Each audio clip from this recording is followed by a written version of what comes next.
Good morning po sa inyo mga sir, mga ma'am. Si Sir Juan po ito. Ito po, may estudyante po ako ngayon. Si Sir. Sir, pangalan Sir? Christian Peron. Yan. Sarsagon. Yan, taga-Buklano man. Sino shoutout ni Sir? Shoutout ko yung mga ano ko dyan, mga katrabaho ko na na nagbibiyahe. Yan. Shoutout. O, yun lang. Yung kuya ko na nasa Shopee. Yan, nasa Shopee. O yun, shoutout sa mga taga-shopping driver. Yan, ingat-ingat. Okay, mag-drive na to si Sir. So ayan na po si Sir Christian.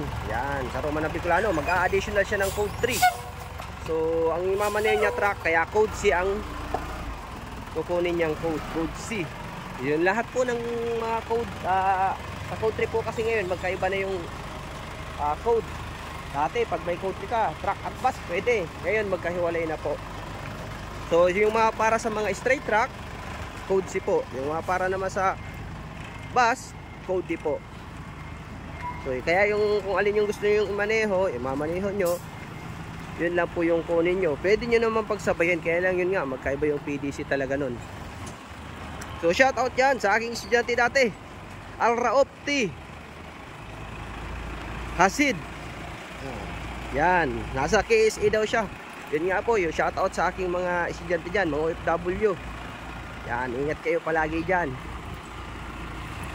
Kay Sir Omar, yan, paalis na naman to, malapit na naman yun umalis si Sir Omar.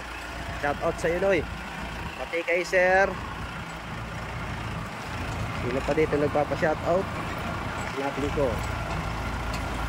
Yun, shout out din kay Sir Romeo. O yung mga nakakuha na ng lisensya. Yan, congrats sa inyo mga sir. Pati kay Sir Ernie nga pala. Shout out kay Sir Ernie. Maraming salamat sir. Yan, nirekomenda ako ni sir. Ito po, yung mga gusto dyan mag-additional code 3, dapat ang lisensya nyo ay more than 4 years ng professional. O, yung kahapon, si Sir Rodel, expired yung lisensya. At least na okay na yung lisensya niya. Shoutout sa iyo Noy. Congrats ha, at okay na yung lisensya mo. Yan, si Sir Omar, okay na din yung lisensya niya. Yan, so rin si Sir Romeo, madaming na-expired. Hop, abante! Yun nga, yung problema ng iba nating kasamang OFW ng mga driver. Kaya abutan sila ng expired sa ibang bansa. So para maiwasan nyo po yun, mas maganda yung mga kakilala nyo dito sa asawa nyo, pwede nyo iparin nyo yun. Gawa lang ng authorization. Huwag nyo hayaan ma-expired. Yan, nagpa-parking na to si sir.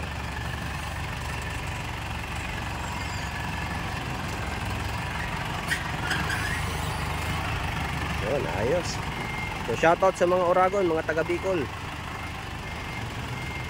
lalo na sa mga taga Libmanan, Camarines Sur. Hop! Ayos. Oragon man sinunoy. Yan, break. Okay, ayos. Yan, okay na Noy. Yan. Yan si Sir Christian. Yan po yung mga gusto mag-additional code 3 at code 8 PM lang po. Maraming salamat po and God bless po sa inyo lahat.